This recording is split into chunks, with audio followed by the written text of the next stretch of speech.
Bonjour, Bonjour, pouvez-vous vous présenter? oui, je suis Alain Collignon, donc je suis tête de liste au fédéral pour le collectif citoyen et je compte bien, si je suis député, faire en sorte que le citoyen devienne le centre des préoccupations politiques. Comment est-ce que vous définissez votre structure politique et tous les candidats qui se présentent aujourd'hui dans vos groupes? Mais c'est déjà quelque chose à quoi nous avons réfléchi depuis longtemps. Nous ne sommes pas un parti politique, nous sommes un mouvement politique. Ce qui signifie que nous ne sommes pas des politiciens, mais des porte-paroles. Et finalement, quand les citoyens vont voter pour nous, ils votent pour eux. Et en votant pour nous, ils vont faire comprendre aux autres partis que le blanc-seing, le chèque en blanc, c'est terminé. Ils doivent voter pour une structure, un mouvement qui va porter leurs ambitions, leurs envies et leurs réflexions. Qu'est-ce qui vous a amené à faire partie du collectif? Mais justement qu'à l'heure actuelle, les partis, bien entendu, reçoivent un blanc-seing des citoyens, mais après, les citoyens échappent complètement au pouvoir et à la direction des affaires politiques. Ce que je veux et ce que nous voulons tous au collectif citoyen, c'est que les citoyens participent davantage à la vie publique et soient concernés par la vie publique. Seulement, ça ne se fera pas facilement, parce qu'à l'heure actuelle, la particratie fait que les députés sont véritablement enchaînés par la discipline de parti à leur président de parti. Ça, c'est un des premiers points sur lesquels on va essayer de se battre pour déconnecter les députés qui sont nos représentants de cette chaîne de décision qui est plutôt influencée par les lobbies, les grands financiers et les grands mouvements commerciaux que par l'intérêt public finalement. Est-ce que vous croyez que vous aurez suffisamment les épaules solides pour pouvoir faire face alors à tous ces géants-là qui sont déjà là depuis si longtemps? Alors mes épaules, oui, vous pouvez frapper, vous allez voir, elles sont très solides. Quant à moi, j'ai 70 ans, 70 ans. Qu'est-ce que je risque encore? J'ai déjà été suspendu par l'Ordre des médecins parce que j'ai soigné des patients pendant le Covid. J'ai été suspendu parce que je me suis opposé à la vaccination de masse. Et maintenant, je suis à l'Ordre des médecins avec une collègue parce qu'on a dit du mal de l'Evras. C'est aussi vrai que ça puisse paraître, l'Ordre des médecins nous poursuit pour n'importe quoi. Donc bien sûr que les épaules, je les ai déjà eues et si je suis député, ça me donnera un pouvoir supplémentaire pour questionner, pour interpeller et pour faire valoir et pour déposer des propositions de loi qui ne passeront peut-être pas mais qui auront le mérite de stimuler la pensée, la réflexion des députés. Et je crois que à force de taper sur le clou, on arrivera à ce que le citoyen reprenne sa place. Quand on aura une démocratie représentative qui en est une vraie, on pourra alors passer au référendum citoyen, à diverses petites dispositions légales qui aboutiront in fine à une véritable représentation participative. Le but est évidemment que le pouvoir public politique ne se moque plus du citoyen et qu'il tienne compte de ses intérêts. On peut quand même considérer qu'il est absolument inacceptable que lorsque vous mettez 100 000 euros à la bourse investis dans des actions et que vous en retirez pendant le Covid 2 fois plus en 3 mois, cet argent ne soit pas imposé ou taxé. Alors que si vous travaillez, vous gagnez difficilement 2 500 euros dont on vous prend 1 000, 1 200 euros. Ce n'est pas normal. Il faut rétablir une justice fiscale. Il faut que l'évasion fiscale disparaisse. Or, vous savez qu'avec les sociétés offshore, aucune des multinationales ne paye d'impôts. C'est quand même incroyable. Quand on va demander des impôts et des taxes extrêmement élevés à des braves gens qui font leur travail et qui font tout ce qu'ils peuvent pour se débrouiller dans la vie et pour arriver à joindre les deux bouts. Voilà, on va se battre pour la justice sociale. Et donc là, vous avez très bien parlé de les points en gros. Est-ce que vous avez une idée un peu de tous les points que vous voulez absolument exposer en priorité pour pouvoir les défendre parce qu'ils sont urgents? Oui, urgent donc c'est, le premier j'en ai parlé, c'est d'en finir avec la particratie et ça ce n'est pas difficile, j'ai déjà une proposition de loi. Le second c'est de redresser l'enseignement et de faire un barrage à l'Evras. Et là, nous allons agir en commun entre le fédéral et le régional, puisque vous savez que l'enseignement est une compétence régionale. Mais là, dans l'Evras, il touche à des matières médicales, parce que le changement de genre, c'est médical. Et là, c'est une compétence fédérale. On va donc agir des deux côtés contre les VRAS, ça c'est le deuxième point. Alors ensuite, on a beaucoup de points qui sont la restauration des petites et moyennes entreprises, faciliter le travail de ceux qui sont véritablement les pivots de la société. Il est quand même incroyable qu'avec l'augmentation du prix de l'énergie, la plupart des boulangers, la plupart des commerçants ferment boutique. Et en même temps qu'on construit des grandes surfaces partout, Rive Gauche à Charleroi, Ikea au Grand Pré à Mons, c'est inacceptable. Il faut que le citoyen, les villes et les villages reviennent à nouveau et redeviennent le centre de nos vies communes. Il faut aussi qu'on cherche à réunir les citoyens. Vous avez vu dans le collectif citoyen, il y a de toutes les origines. Mais le point commun, c'est qu'ils veulent la même chose, la liberté, le bonheur et la justice pour tous. Être traités de la même façon, quelle que soit votre origine, quel que soit votre métier, quelle que soit votre position sociale. Alors, on a pas mal d'autres points sur lesquels on travaille, mais je dirais que sur les points que je viens de vous dire, nous avons des projets précis, pas uniquement un programme. Nous avons des propositions de loi qui sont prêtes, que vous pourrez bientôt consulter. Nous avons des interpellations et des questions parlementaires qui sont prêtes pour octobre, si nous avons des députés. Qu'est-ce qui vous a amené à vouloir à ce point faire ce travail-là et par vous-même, et à travers cet organisme-là? Alors, premièrement, parce que j'ai été évidemment très meurtri par ce qui m'est arrivé pendant la crise sanitaire. Qu'est-ce que j'ai fait? J'ai tout simplement traité des gens comme c'est mon devoir, avec ivermectine, hydroxychloroquine, quand des patients avec des risques attrapaient le Covid. Et quand il a été question de la vaccination, je l'ai déconseillé à tous ceux à qui je jugeais qu'il fallait la déconseiller, c'est-à-dire à la majorité des gens en bonne santé qui n'en avaient pas besoin. J'ai insisté sur le fait que une vaccination non obligatoire, et elle ne l'était pas, c'est quelque chose qu'on choisit librement et il est scandaleux de vous priver de liberté parce que vous avez choisi de ne pas la faire. Donc ça m'a attiré des ennuis et je me suis dit il y a quelque chose qui est vraiment extrêmement pervers dans ce système et qu'il soit possible qu'un ordre des médecins sanctionne des médecins qui font exactement ce qu'ils devaient, conseille les patients de la façon la plus optimale et les traite, soit sanctionné pour avoir fait ça.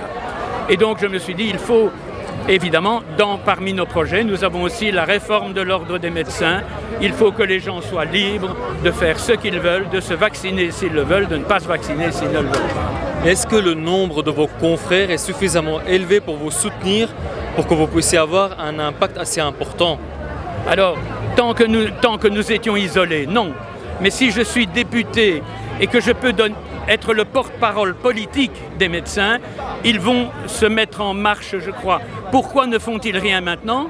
Parce que vous avez vu, moi j'ai été suspendu 2 ans, j'ai 70 ans, je m'en fous, mais quelqu'un de 40 ans qui a des enfants à l'école, qui a une maison à payer, quand on lui dit si tu bouges, si tu dis un mot, on te sanctionne, évidemment c'est beaucoup plus problématique pour lui. Et donc je pense que le fait qu'il y ait un mouvement politique qui soutienne ces attitudes et ces points de vue font que beaucoup vont se lever. Beaucoup n'osent rien dire à cause des sanctions. Il ne faut pas oublier, elles sont très sévères.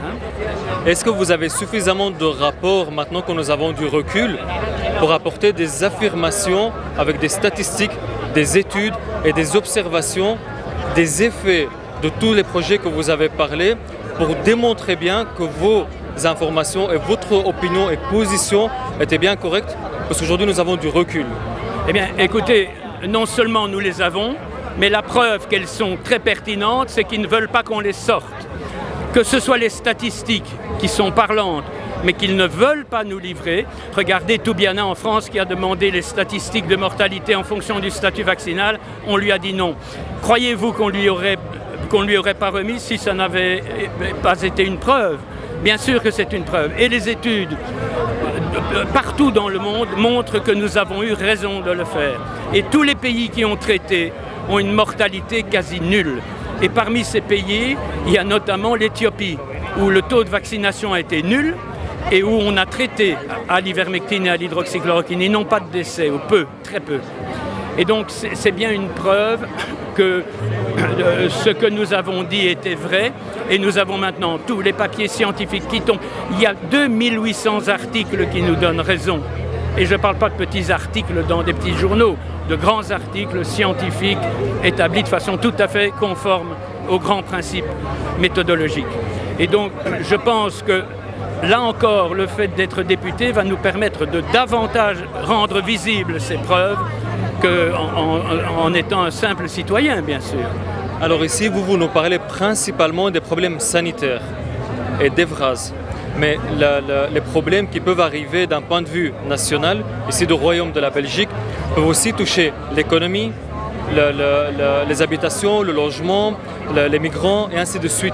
Est-ce que votre parti est suffisamment diversifié pour traiter en précision tous ces sujets-là, ou principalement votre objectif ne sera que sanitaire ou bien une partie de l'éducation en tout cas?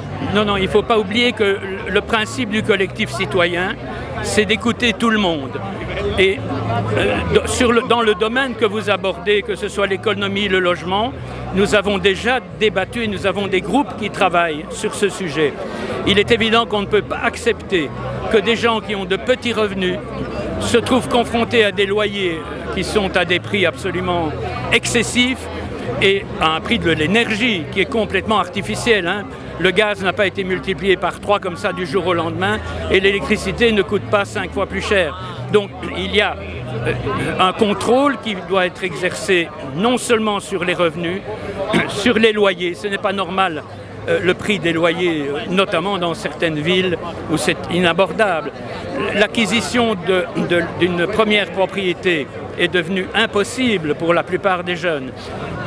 Ce n'est pas normal. L'État devrait consentir des prêts à taux zéro et beaucoup plus facilement aux jeunes qui veulent se lancer. Ils ont quand même la garantie en cas de non-paiement d'avoir le bien en hypothèque. Donc je crois que je vois même parmi des gens aisés, il est devenu difficile d'acquérir un bien en propriété, un premier bien. C'est inacceptable.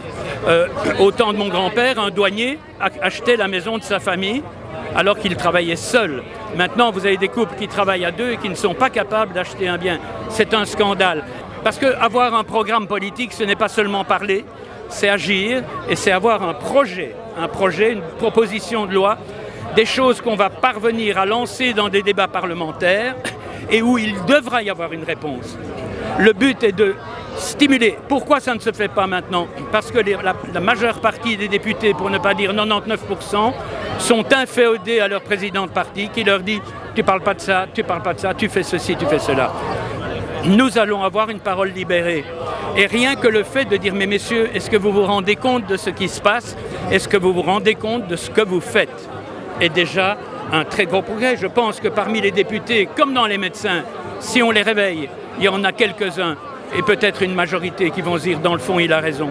Il ne s'agira pas de les traiter de cons, il s'agira de leur dire messieurs, regardez en face de vous, examinez la situation, vous êtes des représentants du peuple et l'article 49 de la Constitution dit que les élus ne sont pas les représentants de leurs électeurs mais de la nation. Vous êtes des élus de la nation, il faut agir. Alors est-ce que vous allez traiter principalement des sujets juste nationaux ou vous voudriez quand même intervenir dans des faits européens et même de sujets internationaux, vu que d'un point de vue diplomatique, on peut communiquer avec d'autres nations aussi pour alléger les charges nationales ou même recréer des relations pour diminuer les problèmes financiers, économiques de la nation? Mais évidemment, on va agir sur tous les points, mais il faut quand même... Je n'aime pas faire des promesses que je ne peux pas tenir. Quand on arrive sur ces sujets-là, on est dans des domaines beaucoup plus complexes. Mais croyez bien qu'on va s'associer avec des spécialistes de la question. Ce n'est pas évident, quand on n'a jamais abordé ces questions, d'en parler de façon professionnelle. Mais nous nous entourerons des gens qu'il faut pour mettre au point des débats sur ces questions. Je ne pense pas que nous arriverons à ça en quelques mois, il faudra peut-être 2 législatures. Mais si nous avons la chance de passer, vous pouvez être certain de 2 choses. La première, c'est qu'on donnera la parole à la nation. On créera des assemblées où le peuple pourra venir, où la population pourra venir pour donner son avis. Bien entendu, c'est toujours complexe, il y aura des avis pour, des avis contre, mais on essayera de dégager des tendances, on les donnera alors à des spécialistes, des juristes, des économistes qui pourront gérer correctement les choses et aboutir à des propositions de loi qui seront constructives et qui tiendront la route.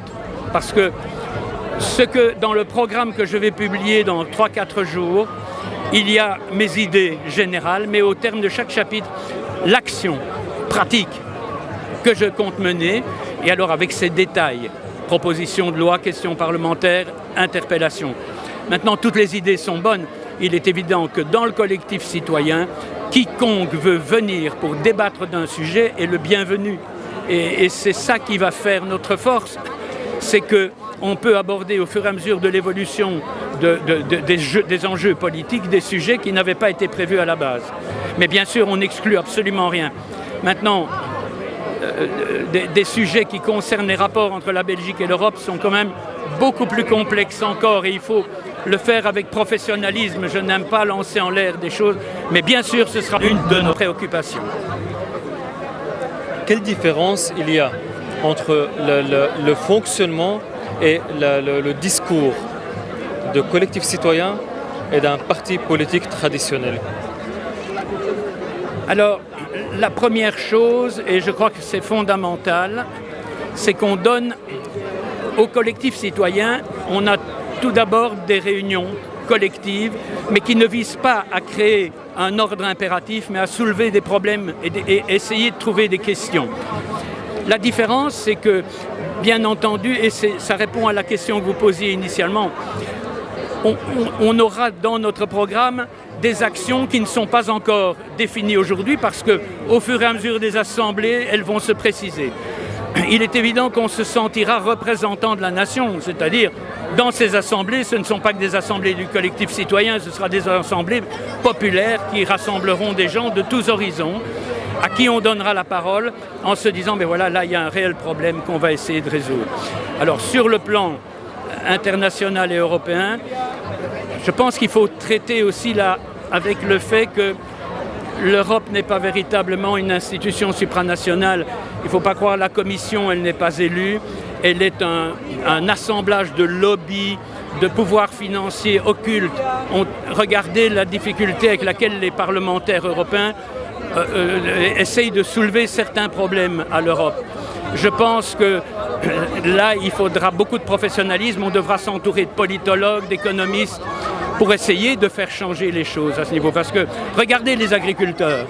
La politique agricole commune est quelque chose qui les met dans des difficultés monstres. Quand moi j'étais jeune, dans le village de ma grand-mère, il y avait 6 fermiers qui faisaient vivre une famille. Il n'y a maintenant plus qu'un fermier qui a tout et il n'y arrive pas. Est-ce que c'est logique? Non.